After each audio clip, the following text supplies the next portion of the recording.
I think if everybody will wear your microphones, hopefully it'll mean they can hear us on Facebook Live. Hopefully.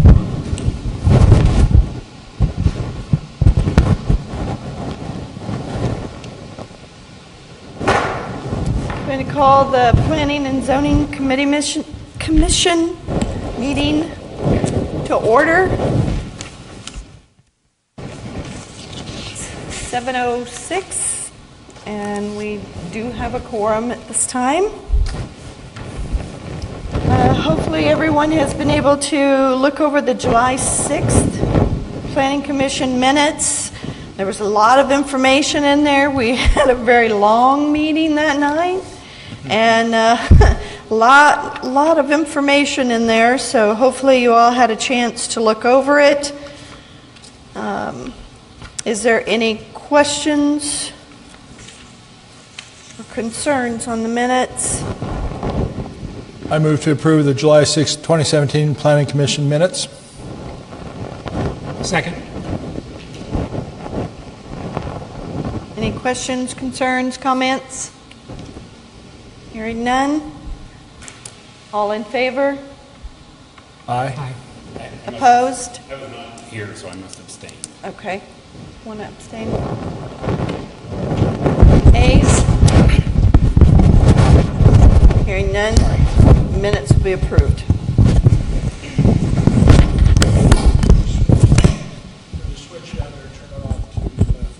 On your desk? A red button? Okay. To your right. Okay. To your right, my left. The desks are flipped back and forth after we moved them around to do the change in here. Some of them didn't make it back in the right order. Sorry. Okay. Next thing on the agenda is the staff report. I turn to Jack for that. Thank you very much. I had indicated that we had a lot of stuff to talk about. Mr. Sarvers indicated that he would prefer that we move as quickly as possible. So I will give you a short shrift of all the stuff going on. The TIF is still moving forward. There is a development. There has been change associated with one of the potential tenants that was up there that got lured away by a local business owner to buy their property. So it looks like the tractor dealer will be going to an existing tractor dealer location and building or taking that site over. That has occurred recently. There are other tenant developments, but those are all on the developer's shoulders to burden to get all those folks. The TIF plan is the TIF plan, and they are bound by what the board agreed to. They can't get any better deal or any worse deal. It's up to them. I am anticipating over the next 3 weeks, starting tomorrow, the next Friday, I will start getting the first draft of all the engineering plans for the water line, sewer line, the street improvements, all those public infrastructure items that have to be approved up front, and they're part of the agreement. So we should start getting those based upon the conversations and schedule I've had with the engineering firm. They are anticipating, like I said, tomorrow and the next 2 Fridays for those plans to come in so that we can start the review process before they can start any groundbreaking ceremonies or anything like that. They need to have this stuff approved. So that, like I said, that's water line, sewer line. Road improvements actually goes through MoDOT, but we have some say involved in it. And then stormwater, it's mostly on site, just needs to be updated and improved. We have construction anticipated next week with the Villas of Smithville. That's that state funded or state loan program they went through to get all the funding for that. Similar to the existing senior housing we have at 1208 and 1210 South Commercial. Obviously, they're dealing with government funding, so they are inundated with paperwork. I spoke to him via email Tuesday, and he had indicated that he thinks his paperwork wraps up this Friday. Once paperwork wraps up, he mobilizes. And his company does the construction as well, so he's assuming everything goes as his contacts at the state are indicating, he will get full release Friday so he can start Monday. That probably means it'll be Thursday before they get up here, but that construction is getting ready to start. Had more contact relating to apartments south of 92 this time. And I've had, since our last meeting, I've also had a meeting on a potential retail site south of 92 as well. Preliminary stages of discussion on that, trying to, their job now, I sent them with you need to evaluate your utility needs are before we can even have any conversation, because that's going to depend on what you want to do. It's based upon what your utility needs are, water, sewer, et cetera. That process is underway for another potential retail site, small retail. And then another apartment complex, multifamily, let's not say apartment. In this one, it's a true multifamily from what they've indicated. They have apparently contracted to buy land here in town, and they are doing their due diligence associated with the engineering, floodplain, all that kind of stuff to make sure they make it work, especially with the flooding that's happened over the last week and a half or 2 weeks related to the deluge of 7 inches of rain. We have significant issues associated with rainfalls in that amount, and questions associated with whether our engineering needs to up its standards. If we get to that point where we think we need to start talking along those lines, keep in mind the squeals will be very loud from the development crew, the development population, because it gets really expensive when they have to build from the standards that have been in place for 50 years up to the next level, which is 100-year flood. It doesn't make, if you don't know the floodplain stuff like I don't, the 10-year and the 100-year rain events don't make sense, but it's the percentage chance of how often they can occur using some odd statistical formula. It doesn't mean that the 100-year flood happens every 100 years you have that rain. It's a statistical chance scenario that has been erroneously and confusingly declared the 100-year floodplain. And the 10-year rain event, they are based upon the percentage and likelihood of occurrence. So we had a rain the other day in excess of the 100-year flood event levels because it was 7 inches in 7 hours. So we had a lot of flooding. That's what happens when you have too much water and it doesn't go anywhere, can't go anywhere. River was flooded, so all the tributaries were flooded, so that flooded everything, backed up everywhere. So that's the short shrift. Thank goodness I didn't go on the long one, but if you have any questions about where we're going from a development standpoint, we do have a development department, not administrative, she's sitting over there, communications coordinator, who will be starting on the 25th. That gentleman he'll actually be in town tomorrow looking for a place. He's from Camdenton. That position will take a lot of time off of my current calendar and put it onto his. It's all the communications, all the coordination, it's economic development, it's all the Facebook communications, all that, so that we have a consistent message. And one of the first tasks that I would like to put this new employee on is the contest design for renaming the streets that we took over. We had that conversation 2 months ago about we'd be coming back with that. In the interim from that time frame to now, the EDC, followed by the Board of Aldermen, recommended we get this position hired. Moved it up into this budget year. So now that we have this position, perfect scenario for that person to actually engage the community and see what kind of communication skills they can bring to the table, since mine are limited.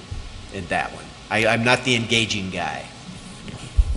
I can bore people to death, but other than that. So other than that, any questions as to development, what's going on, anything related to staff report, I'll hopefully answer what I can. I Jeff? have the question on the TIF situation is, as I recall, the Heritage Tractor was instrumental in needing to get this deal done as fast as we did. And so what, did they not have a contract with Heritage Tractor as? There was no signed agreement because no one owned the bank owned the land. The developer was trying to do it. Here's what I can tell you. I was involved in a conference call about 7 days before the application was filed, when the developer was ready to pull the plug on the deal because the tractor dealer was moving and talking and as though they weren't committed. And it's like, if you're not committed to this site, coming here, we can't make this work because your schedule is driving us so fast, plus the bank was driving the schedule fast. And they said, we're on board. No, we want to go there. Because all of their other options had fallen through on them. So are they at all liable or accountable to those verbal agreements? No, nope, Commitments? no, and that's the frustrating thing is that I think there were some expectations on the public, clearly on. So the we were public. told. Yeah, because What we were told. they're on board. I will. Here's what I'll tell you. They spent the tractor dealer spent a lot of money on this project and going into it. They had to redesign their building to make it fit the design up there, and they let their logo be used in the application, and they gave up confidential data that could be used in the application. So they were on board, and their goal going in, when I started talking to them last year, was they wanted to be open no later than February, and they could not, nor could I. We couldn't find a site that would work to get them open in February because they lost nobody would sell. This was the only site, and the earliest possibility for them was June. They wanted to be here enough that they said that'll work. August 2nd, the day after the board voted to approve this, my understanding was within a day or two of that, or August 1st, when the board voted to approve, within a day or two of that day is when one of our local citizens, or property owners here that had rejected all offers to sell, came to them and said, hey, we'll sell to you for your last offer. And that means they can be open in February when they want it. Because Heritage wants to be here. Heritage's concern was losing all their leases in the other locations. And they didn't want to extend and get slaughtered on that. So that's what happened there. Developer's got a bigger road to hoe now. He's got to get that revenue brought back in. In fact, one item along the same line that I wanted to bring up, it's not what we wanted to hear, but the revenue from Heritage Tractor will now not be encumbered at all. In other words, the city will get 100% of the sales tax revenue rather than 50%.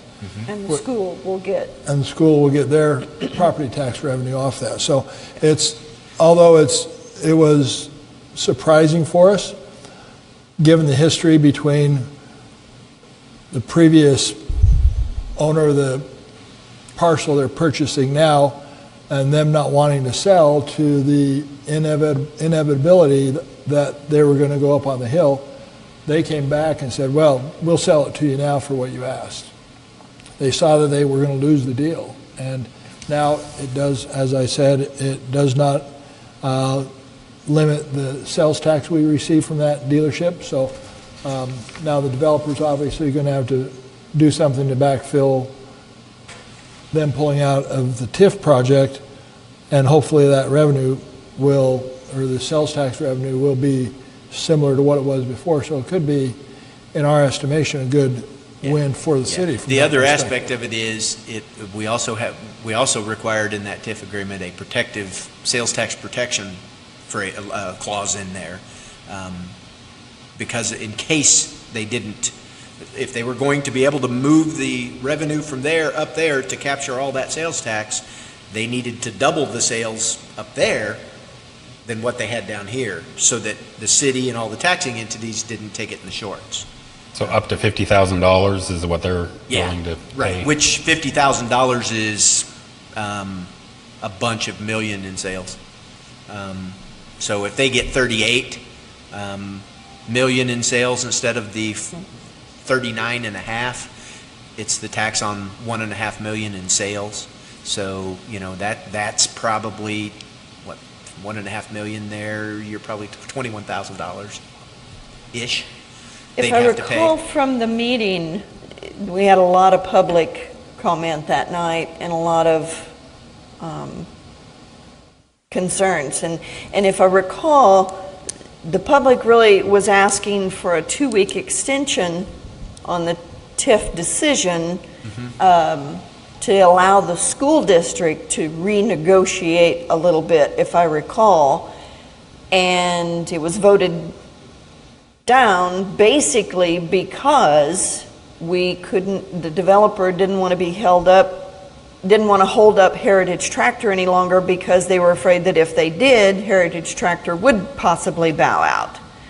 Right, well, they had made commitments to Heritage, weren't in writing, but they made commitments to them on when they would deliver. Because the commitment from the developer was, we will get you open by June. Apparently, they were one-sided commitments, obviously.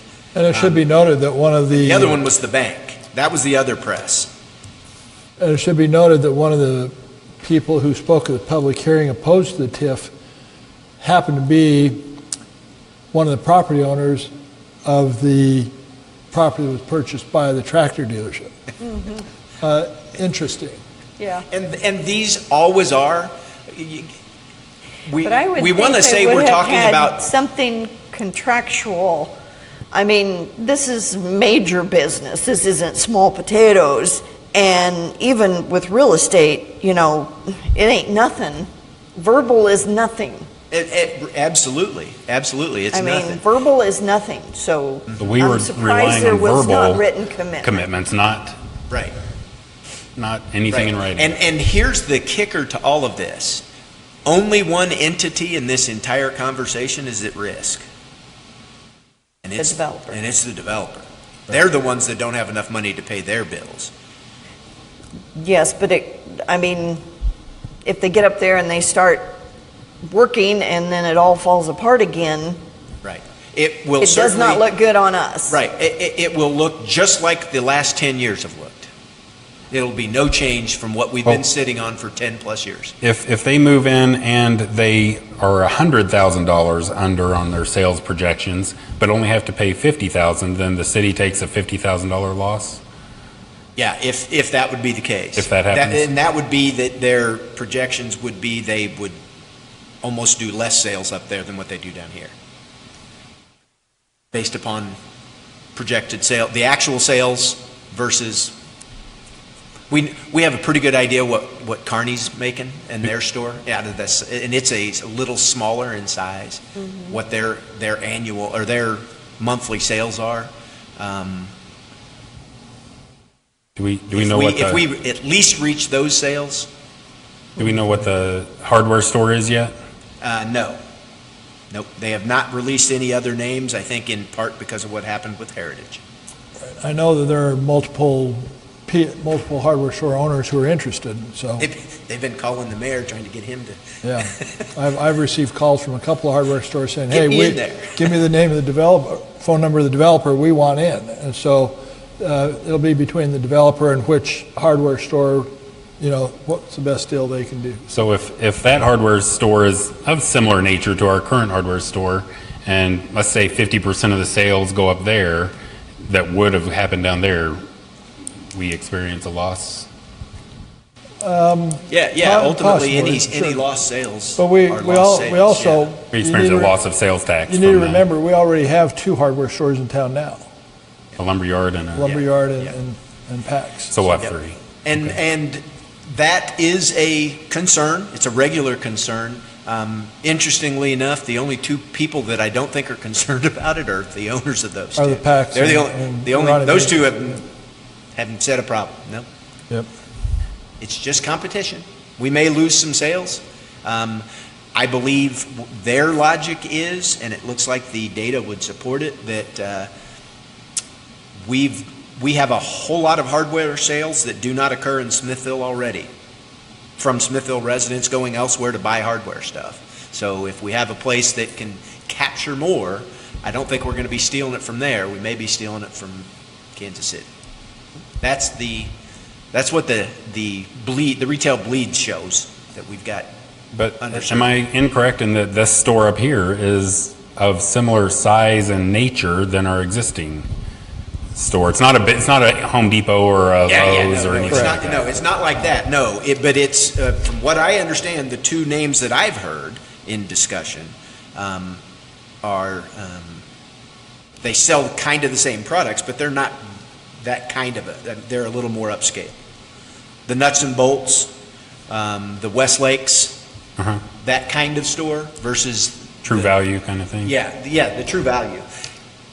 Westlake's Ace, True Value, Do it best. no, that's a Do It Best. I don't remember, I think Ace bought Westlake's, and they own all of the Westlake stores, but they handle them as a separate business entity, but it's owned by the Ace stuff. And it's a different market. You got Ace stores and you got Westlake stores. And I believe that one, the one that's talking up there is a Westlake. And then local lumber yards, not in Smithville, have made contact as well. Or Hardware stores. hardware stores, yeah. Locally owned, near type stuff. So Okay. we'll see where it goes. The good thing is, going into this, staff's goals were to make sure we didn't lose any sales tax revenue for the city and to spur unincentivized retail development for retail sales tax growth. And it was hoped that this would spur the rest. It looks like the loss of heritage spurred the off-site retail growth. If their sales are accurate, that's another $150,000 to the city budget. And moving in February versus June also means more revenue for next year's budget. You know, you got, 4 full months of extra revenue if their sales are what they project by closing Platte City and Kearney. So, knock on wood. Okay? I had one other question, Jack, on the street name changes. Yes. I know that, in our August meeting, we kind of tabled that because we were going to look at doing a contest and all of that, and it was supposed to kind of be readdressed in August, which we didn't have the meeting in August. And so, is there any detriment to us putting this off? No, And because and the main reason my logic in this is one of the streets that we're hoping to rename with this contest is that portion of Bridge Street that lies north of where F Highway goes, and it only goes up 450 feet, and then it changes to Highland. Change his name, yeah. For that. So we've got Bridge Street and Highland Street up there. We want to change that name. If we do that, we need to change Bridge Street as that portion name goes up if we're then going to make Bridge Street go all the way to 169 to tie the downtown in under Bridge Street being the name. That, when you look at it and you're driving on it, all that looks to be, that's the road I'm on, not the one that you have to go up. So we really need to have that name figured out before we do the name change, and the rest of it, it's just a matter of we send out notices. It'll be a whole bunch of letters, but very similar letters to all the property owners that will have a street name, and each and every address will go to every utility, everybody in the MSAG, which is the service area addressing guides. So all the phone companies, gas company, all the utility companies, 911 service, everybody gets a copy of the letter that states The name or the number or the address will be changing in 30 days, absent you providing a notification that there's a problem with that change. Everyone we've ever changed has never had So do you think notice. this probably is not going to happen until first of next year? Oh, no. I'm hopeful that we can have before Christmas, have a recommendation out of you all, hopefully in November. Because this is a competition, contest, whatever, that hopefully will be a rather So short with a new deal. person coming on and getting Right. started. They're going to have to get out it's and meet already the public, and one of the things they can September. do is this, to do the meeting of the public and get that, having the conversation. Then, once the contest is done, my guess is we will have you all make a recommendation based upon what the top 3 vote getters are, or the top 3 submissions or whatever, however that contest gets set up. This will be the names of these 2 streets. And that would basically, we've got F Highway when it turns away from the housing authority that we'll need to name, and that portion of Bridge and Highland, and that's it. Because once we get up there to where Pope Lane is, as you may recall, the recommendation is to make that 172nd Street, because that's where that is. And long-term plans have that street going all the way to 169. So it would be good to have 172nd, 180th, 188th, 196th doesn't count because we've got W Highway up there, but right in that same vicinity. So we get these east-west crossings that we are missing horribly. From 180th all the way down here to the gas station. Only way to get across is come all the way down here through that residential area to the gas station, which isn't very good. So. Okay, thank you. Any other questions for Jack? Okay, hearing none, we're going to move on to public comment. Do we have some public comment tonight? No? Okay. The next one is single-phase subdivision, final plat, replat of Lot 1, Vandenbosch Acres. Yes. About 4 or 5-ish years ago, I don't recall, Mr. and Mrs. Vandenbosch divided this 20-some-odd acre tract into 2 tracts, Lot 1 and Lot 2 of Vandenbosch Acres. They've subsequently sold both of their lots. In order to make it happen, they had to rezone to AR because both of those lots are smaller than 10 acres. You can only have agricultural lots, A1, with 10 acres or more. So they rezoned them to AR, and which works fine. Then the south lot has been purchased, and the house is under construction on what is shown here as Lot 2 of the replat of Lot 1.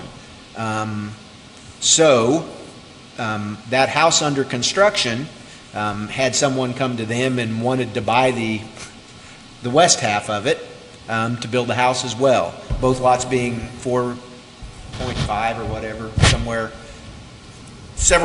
close to 5 acres, but under 5 acres. And sought for a subdivision, or what they wanted was the old lot split. We don't have those anymore. We have to do this minor subdivision. So had them draw something up for us to make sure it met the standards. My staff report is attached.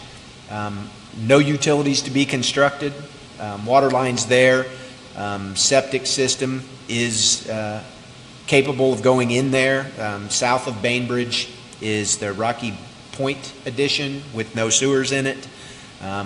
The other Lot 2, where that house is, they actually had access to go under F Highway to get into Rollins Landing subdivision sewers. They were able to make that work for them, but it won't work for the rest. So no utilities need to be constructed. It's one phase and it'll be done. The only construction will be service line construction from a utility standpoint. They'll have to bring their electrical line in from the transformer, just like any other lot does. They have power set up wherever.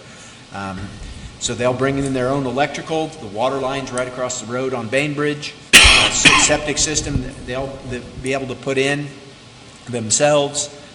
So there's no utilities. It's a flat buildable lot. As you can see on the staff report, we recommend that we approve this final plat. And we've changed our procedure since 2014, and that is, we used to have preliminary plat followed by a final plat, but in this scenario, this is an example, we don't need to have a preliminary plat to find out what they're going to do or lock them in on the design over time, because it's no utilities, no stormwater issues. It's going to be single-family homes sitting on top of the acreage. The densities are such that the only thing our engineer wanted to review was to make sure that the surveyor did that boundary stuff correctly. And everything else there, yeah, that's good. We don't have, you don't need anything else. This is so simple. So the two smaller lots, Lot 1 and Lot 2, Yes. their entrances will be off of Bainbridge. Yes. And One of then- them is already constructed, and Okay. it's the house just finalized a week ago, maybe.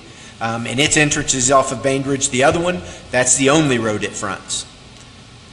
Lot 1 of the replat only fronts onto Bainbridge, so that's where they'll have to go.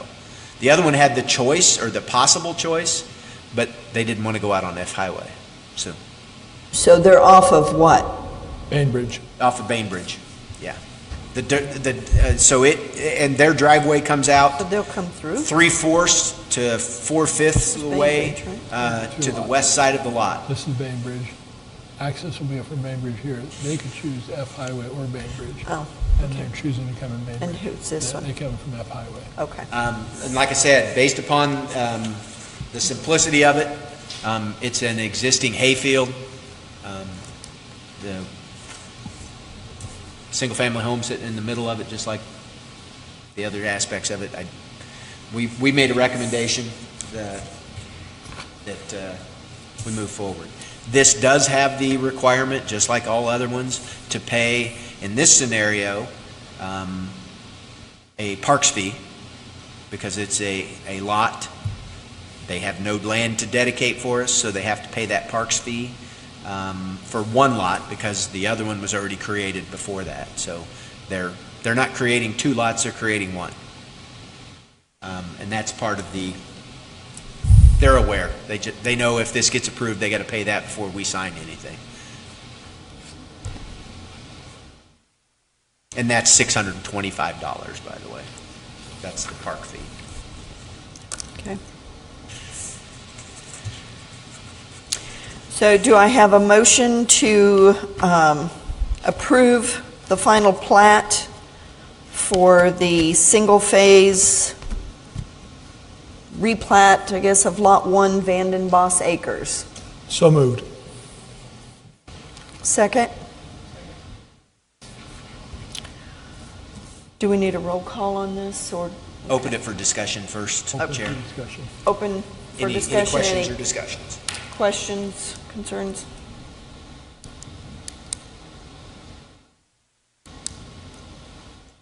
Okay, hearing none. Roll call, Randy? Aye.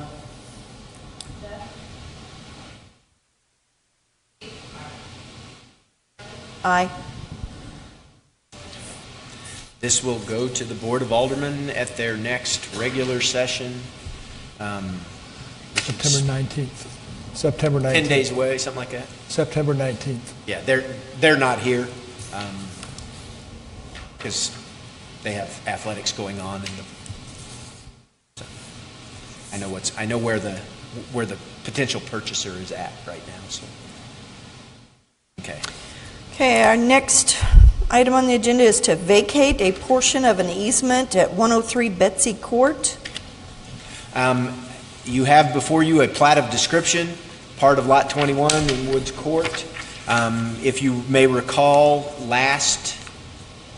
late summer, I think it was, we had a similar request for a whole bunch of lots in Grayhawk where they had a wide easement, didn't need it, but it was platted that way. The city didn't need it, and it would help the property owners do what they needed to do to build on it.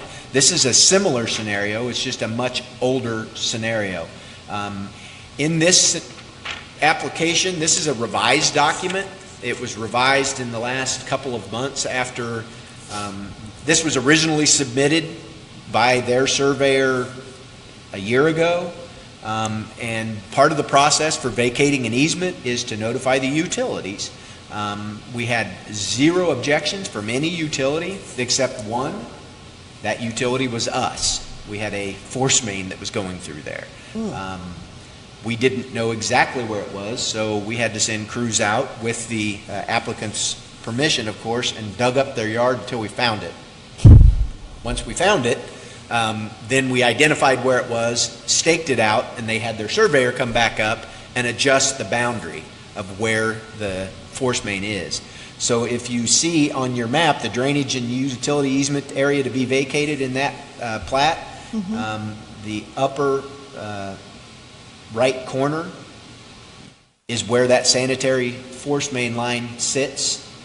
So that portion had to be deducted from the request that they initially made. So based upon that, and the revisions, now there are no utilities that object. So the standard in right-of-way and utility vacation is you put notice out to those people affected. In this scenario, it's only utilities. It's not a right-of-way. Right-of-way, we cannot vacate by state law and by our own ordinances if it's a street. We would leave someone without access. This isn't a street, so the standards are much lower. It's just utilities. And we then make sure that we're not displacing any utilities unless they're willing to move them. Utilities, gas company, power company, et cetera, if they're in a separate easement, they rarely agree to do it. In this one, we couldn't, same concept, so they adjusted where it's at. The original and entire purpose of this is so they can build an outbuilding. This will give them the ability to do it. We started down this road in order to evaluate it. Was their surveyor gave us some information of where they were talking about the drainage going. Then we had our engineers look at it a year ago, and he indicated, the drainage and utility easement to be vacated. We can't figure out why it was so dang big. I mean, you can see the size of the lot. It's actually massive, and a lot of it's up on top of a hill. So it didn't make sense that it be that way, unless they were guessing where they were going to put some of the sanitary sewer line. Maybe they were guessing at the time. We don't know. It was all. These files have been lost. This happened in the 90s, and we don't know where any of the files are, other than what's been recorded. So. From that standpoint, we went through, delayed the Stangs several times. It's been frustrating for them, but we are now in a position, and here we are with a staff recommendation that you recommend to the board to go ahead and vacate this. This has to go to the Board of Aldermen, as they're the only ones that have the authority to do it. Your basic job is to make sure that this does not harm the city's interests. We're not going to need to reacquire that in the future. And your recommendation is no, we do not. Yeah, because if you look... You're keeping the one corner. Yeah, that one corner where the sanitary... And then what about this here? The area that is identified with the box around it, kind of a six-sided figure, or five-sided figure, I guess. And drainage and utility easement to be vacated language inside it is the only area. All the rest of it's staying because that's in the flood. That's the area where it needs to be drainage area. The rest of it doesn't matter. And I don't know if on the right side of this picture, you'll see some lines that go down, and it's got 100-foot measurements on it. That's that major power line easement as well. So there's no development that'll be occurring in there. You can't build underneath those big power lines. The only thing you can do is put roads in. But from our perspective, the city has no desire, need, or ever will have a desire or need to put a road to these folks' backyard. So, Okay. like I said, our recommendation is that we that you make a recommendation to the board to vacate this portion under the legal description shown here. Okay, do I have a motion to vacate the portion of this easement on 103 Betsy Court as indicated on the mapping to go to the Board of Aldermen? So moved. Second? Jeff? Okay, any comments, concerns, questions? Hearing none. A roll call?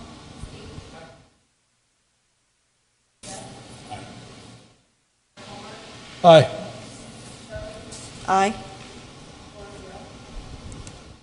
This will go to the board, not next Tuesday, but the Tuesday after for its review.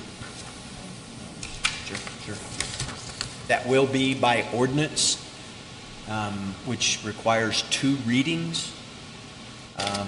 If we want to sponsor an emergency ordinance, if there's a need that you want to start construction relatively soon, we could do both readings in the same board Why I meeting. wanted you to have that information.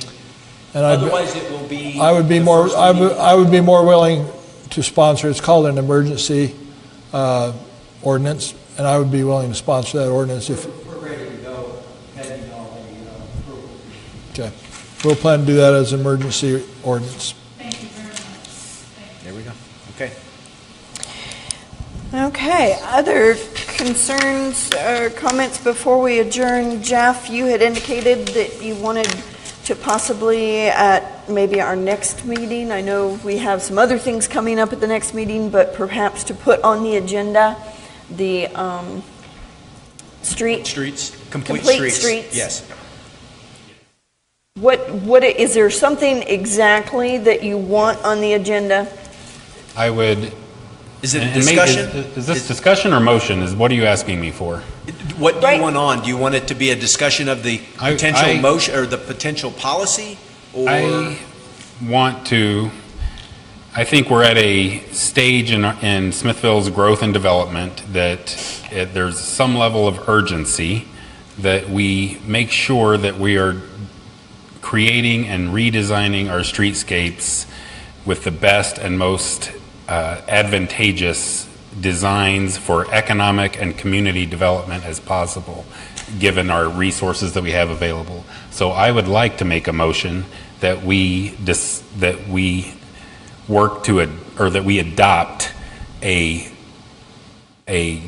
complete street policy that is based on the ones that the Mid-American Regional Council and other cities around us have adopted, to go through those processes as we make improvements or create new streets and trails and things like that. So it would be similar to our policy that we use for the subdivisions and making sure the 8 questions that we ask.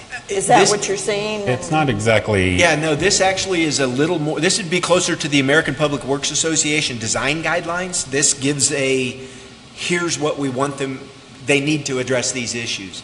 Let me ask Jeff, do you think it would be best to have, I think in this amount of time, we can probably get a presentation from a MARC person? Well, we've. They haven't come up here. We've had 3 of you go down there, but we haven't had them up here There's yet. 4, there was 4 There of were us down there. there were I think. 4 plus you. Is that it? So I 5 thought of that us. it Rand was there. Rand was there. You were Oh, there. Rand, Steve, that's me, right, Rand was there, Jeff. so it was, yes. So and There were we 5 were all of us. impressed with what we saw and the speakers and what they were doing with their streets. I think we all left pretty impressed with that, and it seems like we are rapidly growing. And if we get on top of it now, we can grow in being at least on the curve, if not ahead of the curve. Right, and I'm assuming, since Mark was presenting that to planning and zoning commissions, Right. that this is the avenue for it, or does there need to be a separate commission looking at that? No, That's my anything question. that relates to the development of the city comes through you Through all. this That's what committee. this Okay. board is for, is to make sure that the future development, comprehensive plan concepts, are handled. One of the attachments that Jeff submitted was the MARC implementation policy on how to do this. I would suggest that we all read that, be prepared. I'll read it a little more next week whenever I get my head above water. And then I'll probably confer with Jeff by email about. Say, can you send that out to us? Was that for, That was sent to everybody. He sent that email out yesterday. Okay. It had two attachments: a Missouri livable streets, which Okay. which I think was a slightly watered down version of what the Mid-American Regional Council Right. version is, but they're both heading in the same concept. direction. Same concept. And that's where I think we need to go, is to have a full and frank discussion of the items that go inside those things, so that we can then ultimately be in a position to make that right decision on how to do it. I think it would be better if we really tightened up the stuff that Mr. Becker's talking about, that says we need to have bike lanes in these locations. When this happens, we need this. So it has to be a little bit more work than, let's do it. We want it to be, I think it's better. It'll be more likely implementable if we have pretty clear standards for people to meet. When a developer comes in, he knows my streets have to look like this, because they want complete streets that handle. Or at least we address it in this particular fashion. Yeah. That identifies walkability, bikeability. Yeah. So that's what complete, and where that street is in our community, and how it's best used. Right. So. So basically, we want a motion so that we can start the process, I guess, or Well, it's not. because you mentioned that we have several things going on probably Right, at the and next meeting. I ultimately- just don't know how much and time. It's this not will going to be a the- quick thing. It's like the comprehensive plan. But this will be we had for some time a lot of comprehensive plan discussion.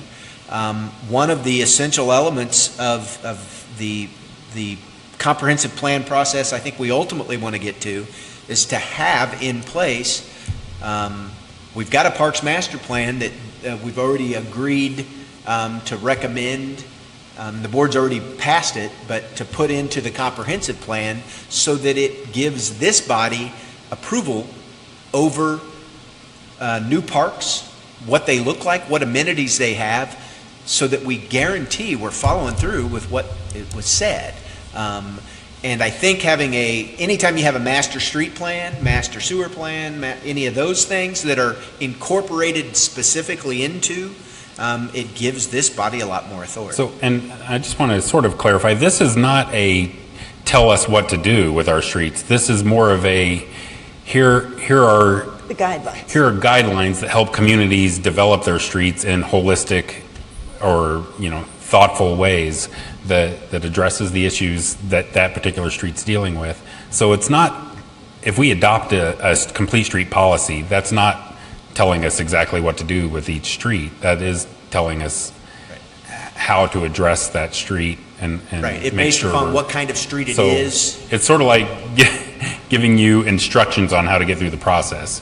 It's not telling us directly, or it's giving a recipe, not a Right. It's not a cake, it's the recipe for the right. cake. So I know the mayor wasn't there, but I would like to put out the motion that we adopt a complete street policy that is in conjunction with the Mid-American Regional Council and the other metro cities. And to be complete street discussed at policies. the next And I'll be meeting. able to refine what the presentation of that looks like with Jeff once I get a chance to read through all this a little better.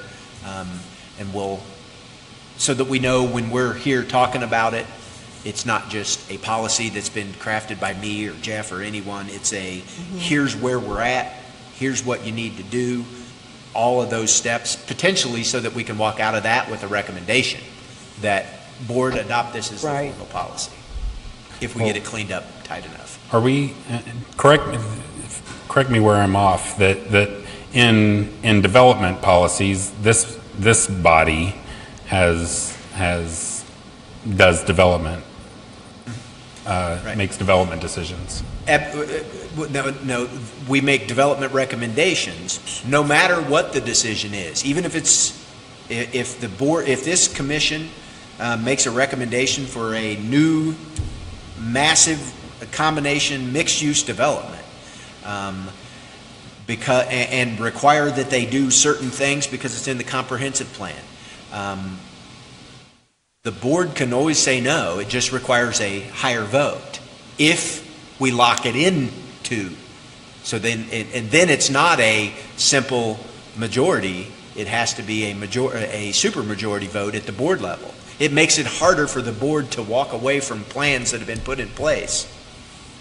Doesn't mean they can't, because they have all the authority. Except as it relates to the comprehensive plan. Once the comprehensive plan's adopted, the board doesn't approve it. State law says this body sets that. Now the goal is, as soon as it's adopted, it goes to the Board of Aldermen. Here's the comprehensive plan we've worked on. Please adopt it as your policy. And then, as with any policy, they can change those policies all they want, except for in this one, there are certain locks that they have to vote supermajority to change something that's in the comprehensive plan on an individual case-by-case basis. So it gives this body, who is going to have more knowledge and understanding of what the development processes are, because we deal with them much more detailed than the Board of Aldermen do. Based upon that, it gives you guys the ability to really, no, that's not what this policy says. It gives you that kind of bolsters your position and your vote. Strengthens the overall community. Okay? So do we need, Jeff was saying he's kind of making a motion No. to do that. All I but- needed to know is We exactly just where we went- needed to go. We can't make a motion this meeting for that. Right. It's for a motion for our next meeting. Yeah. Okay. Or to He discuss wants and at the vote. next meeting for us to do something. Wait a second, what am I thought I was making a motion to Motion adopt that- a complete street policy. Here? Yes. Can't Well, do that. now we because can't do it today. We can't do it We can do because it it's not today, on the but we're agenda. making a motion that we will Could discuss put it on the next in the agenda? next Yeah, Thank you. agenda. Right, Thank you. that's right. Okay. So that was the confusion from my perspective. Right. We needed to know, and I'll talk I thought to you were asking me to make a motion on that now, that's why No. I... Well, and I think she's saying, do we need a motion? So ultimately, I'll send you some emails. We'll have some correspondence over what the presentation looks like and what the vote needs to be then, or whether it needs to be voted on. Well, that'll be the commission's decision. Right. So, But we'll just put it on the agenda for next meeting. Move to adjourn. Do I hear a second? All in favor? Steve's been over there. Aye. Aye. Any opposed? Hearing none, here's the job. we're adjourned.